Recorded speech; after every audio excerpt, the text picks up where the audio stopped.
My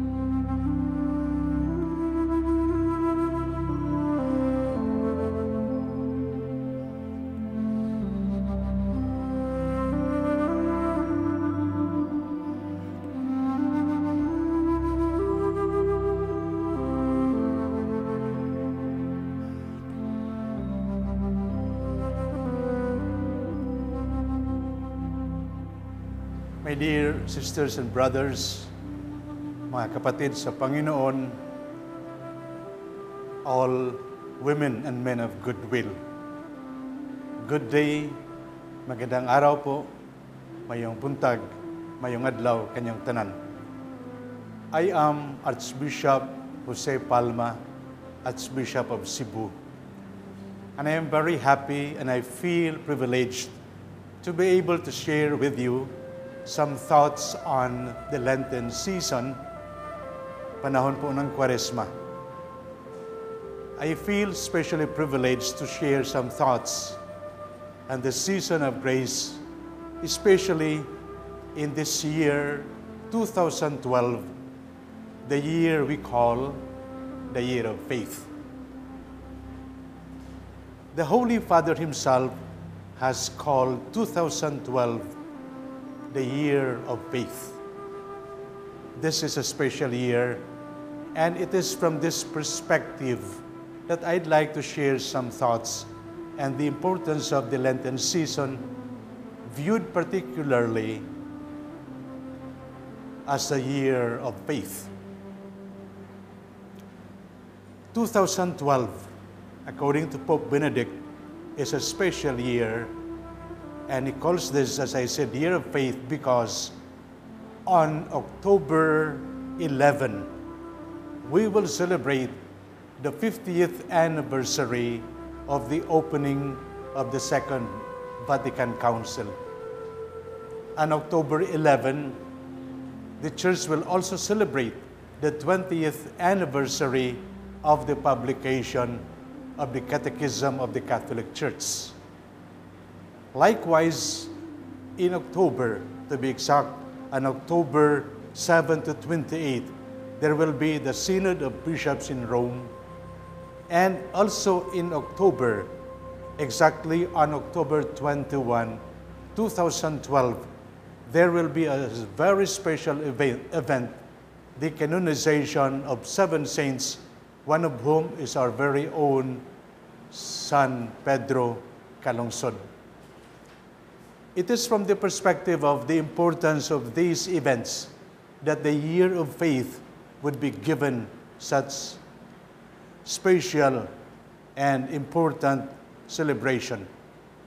And so, my dear brothers and sisters, today allow me to share with you reflections I said on Lent, viewed precisely from the blessing of our new saint, yung pangalawa pong Pilipinong santo, yung malapit na magsanto, Pedro Calungsod. Sinabi po, a month after their martyrdom, May 2, 1672, when the news was heard from the ship Diego, which traveled to Guam, when the news about the martyrdom of Diego San Vitores and Pedro Calungsod was relayed to Manila, there was a great celebration. It says, when the news of Padre Diego's death, of course, together with Pedro Calungsod, reached Manila, there was a great celebration with the ringing of the church bells. A case says, an early chronicle, of a celebration of faith overcoming grief. The Jesuits went to the Manila Cathedral to sing the Te Deum. This is a celebration of praise of God. Even as in Spain, much later, there will be fireworks, the ringing of bells, and the singing of solemn high masses. Ganito po yung tuwa, ganito po yung celebration of joy when they heard of the martyrdom of Diego San Vitores and Pedro Calungsod. history would tell us that it takes time for people to eventually realize how significant their death would be. Yung nangyari po, because Diego San Vittorius was a Jesuit, the Jesuit community tried to process his own beatification. But because the Jesuits were eventually expelled from the Philippines, the process stopped. It took centuries later for the Jesuits to eventually continue the process, and in mid-80s, 85 to be exact, Diego San Vittorius was beatified. Only then, yung tayo po sa Pilipinas, and in particular the Diocese of Cebu, thought of trying to present the case of this Bisaya martyr together with Blessed Diego, and they started the process in 1987. Yung nangyari po through the long process, exactly on March, or rather on January 27, year 2000, the decree of the authentic martyrdom of Beato Pedro Calungsod was promulgated. And shortly after that, on March 5, year 2000, he was beatified in Rome. Yung beatification po is a decree that he is considered blessed. Like the famous ones we know, Blessed John Paul II, Blessed Mother Teresa of India, these are the status of the blessed people. They can be honored at the altar, and certainly in many places where they come from, there could be masses celebrated in their honor. That is Blessed Pedro Calungsod. And I repeat, this was year 2000. From the year 2000, they continued the process of canonization.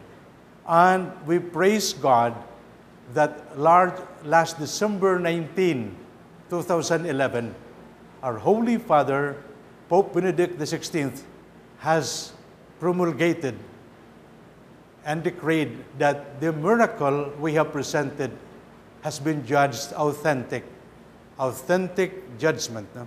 Judged by the doctors, judged by the theologians, and judged by the cardinals and bishops who have examined the process.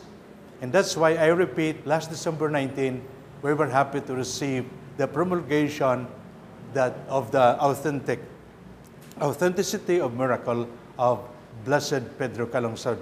Kaya po, yung ating hinintay ngayon, on October 21, I repeat, together with 6 others in Rome, we are going there to celebrate the canonization of that time, San Pedro Calungsod.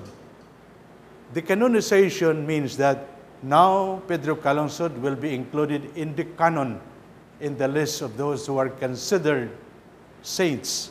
And why October 21? Because October 21 happens to be the Mission Sunday.